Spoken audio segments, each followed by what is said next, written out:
안녕하세요. 토요미스테리 디바 제시카입니다.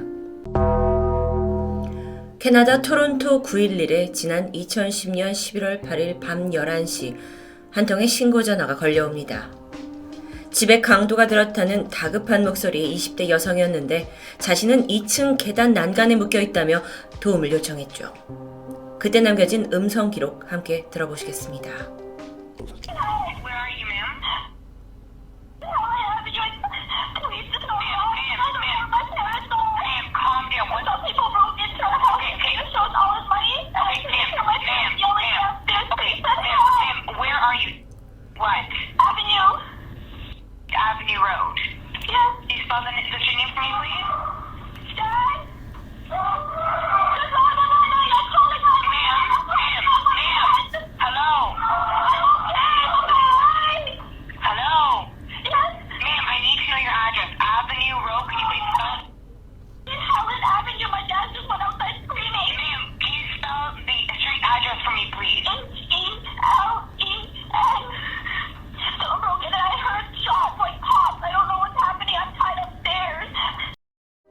신고 전화에서도 얼마나 위급한 상황인지 그대로 느껴지죠.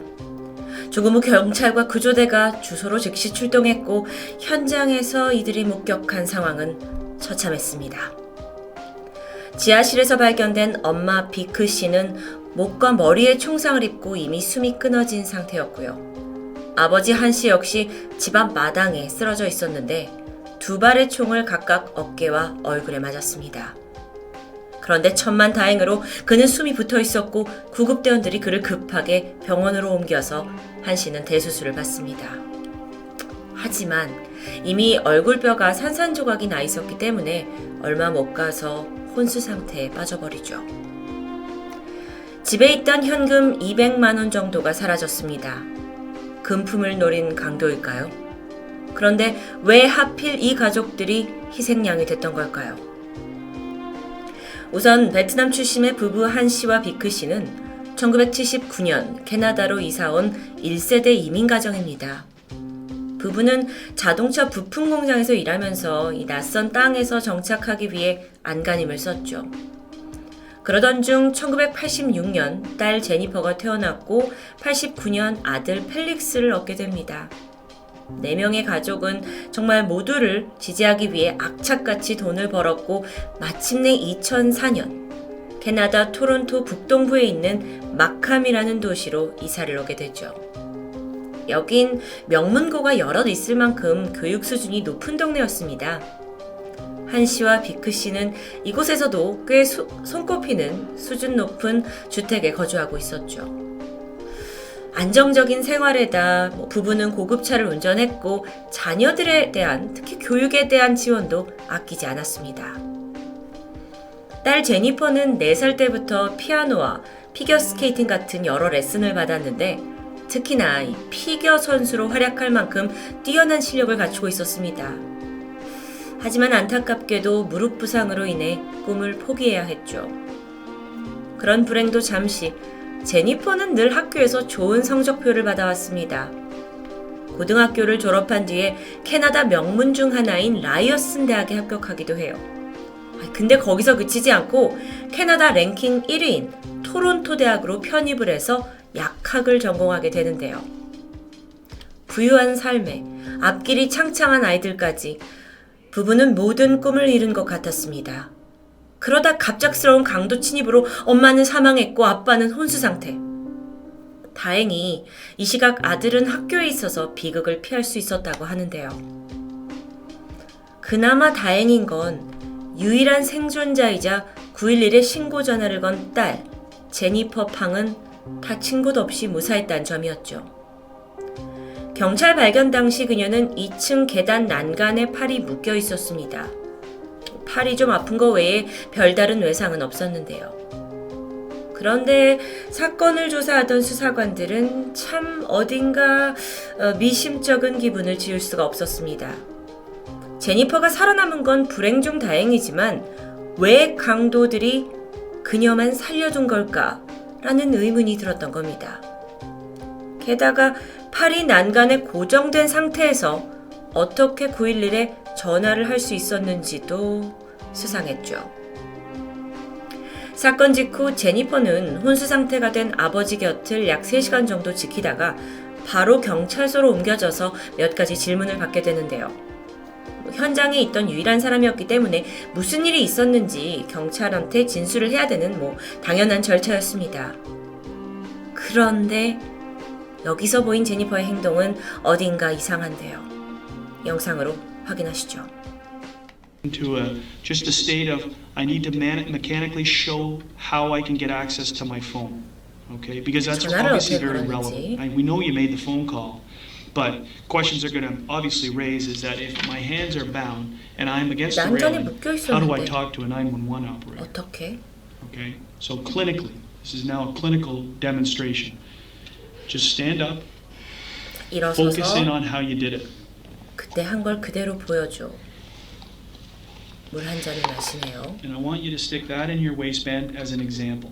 Okay, so take your sweater off because this will be a very smooth, very quick thing. It's a one-time demonstration. I'm not going to ask you to repeat it. The two critical parts of this demonstration are where Jennifer states she was tied and the movement of her arms as she takes her phone out of her pocket. The investigator is hoping the mechanics of the two components would be illogical and contradict each other. I tied my upper arm. 손을 묶여진 상태에서. Yes.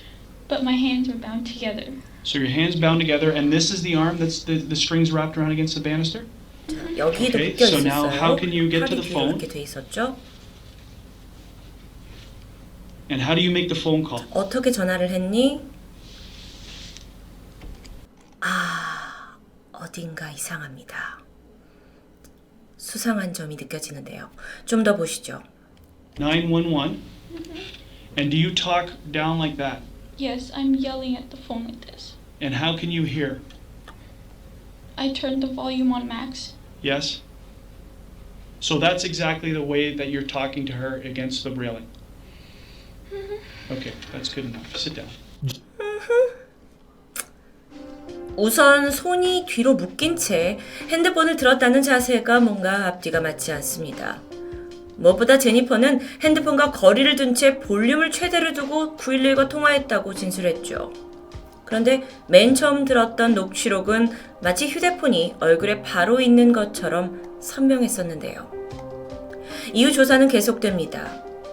제니퍼는 엄마가 총을 맞던 상황을 진술했는데 감정이 너무도 복받쳤는지 눈물을 보였고 수사관은 그녀에게 휴지를 건넸죠. 그런데 웬일인지 휴지가 젖는 것 같지 않았습니다.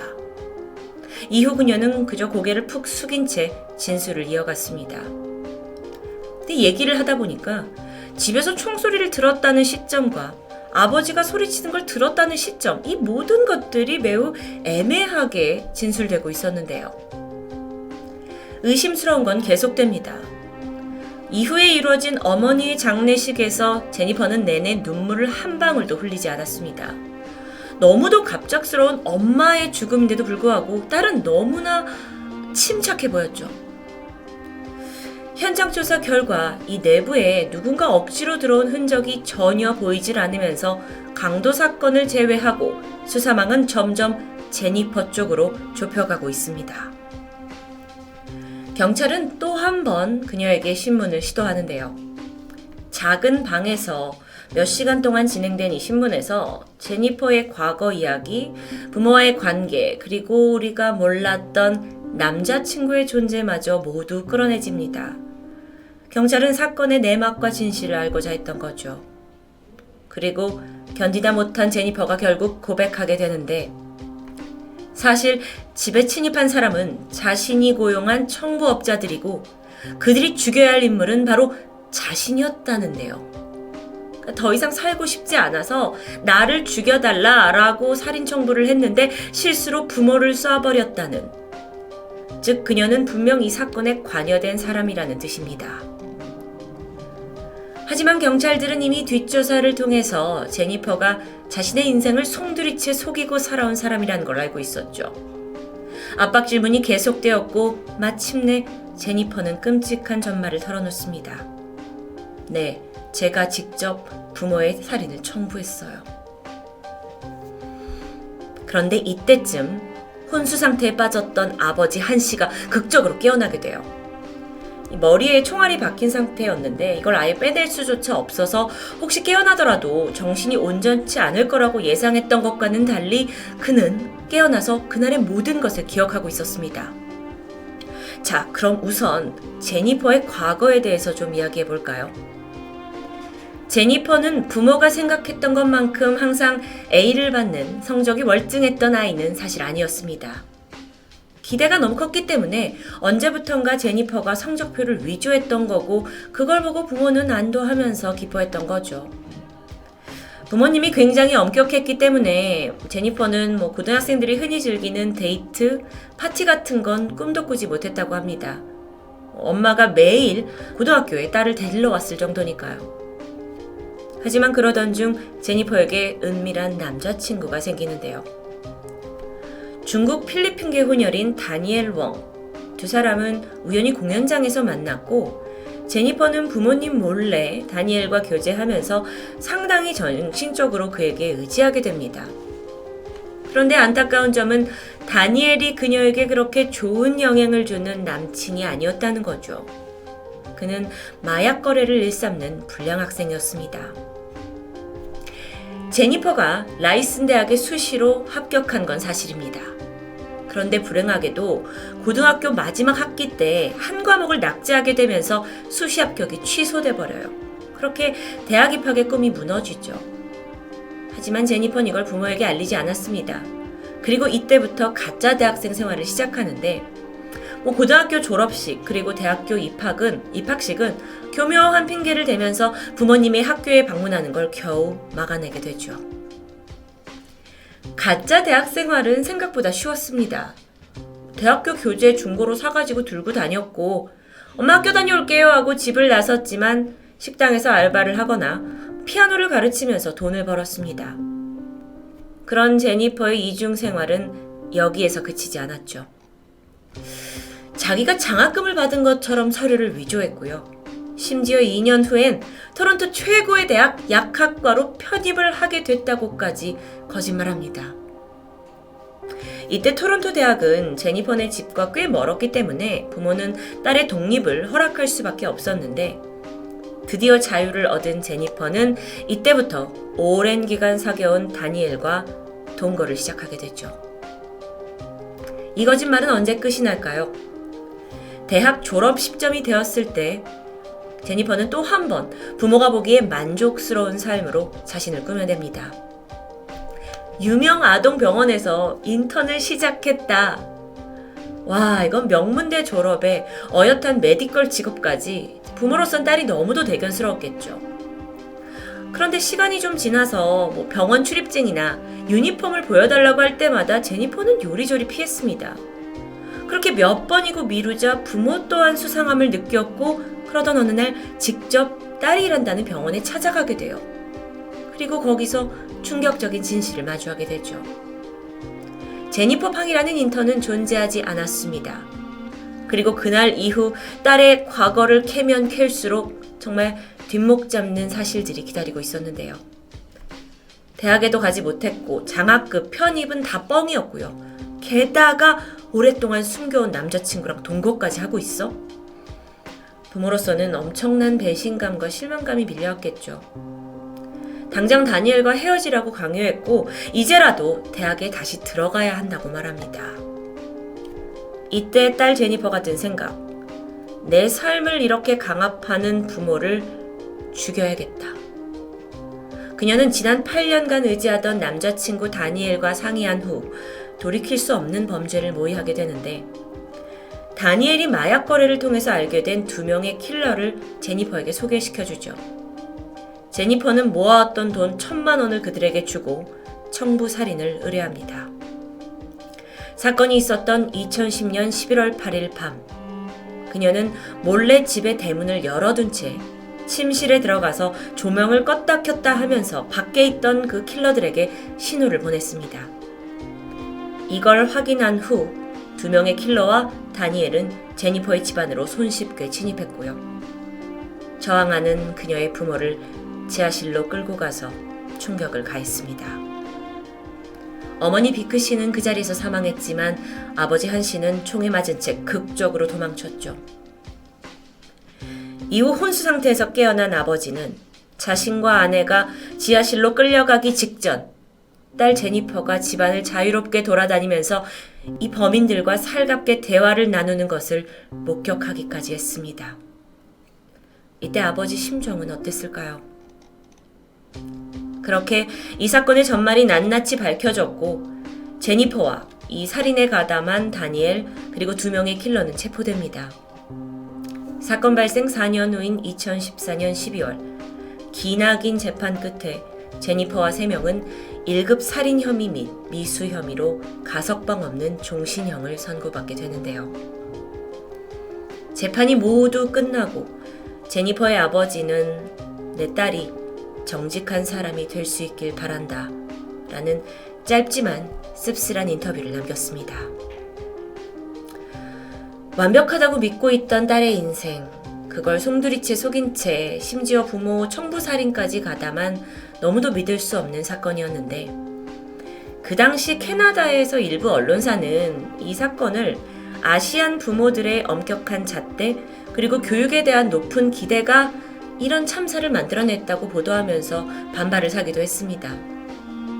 사실 북미권에서 한국 사람을 비롯해서 베트남, 중국인 이분들의 자녀에 대한 교육열 그리고 성적에 못매는 모습은 좀 유명하기 때문에 완전히 부정할 수만도 없었죠. 하지만 엄격한 부모 밑에서 자란다고 해서 모든 자녀들이 이중 생활을 하고 부모를 살해하려고 드는 것은 아닙니다. 혹시 제니퍼가 너무도 가혹한 환경 속에서 부모님 때문에 비뚤어진 거라고 생각하시나요?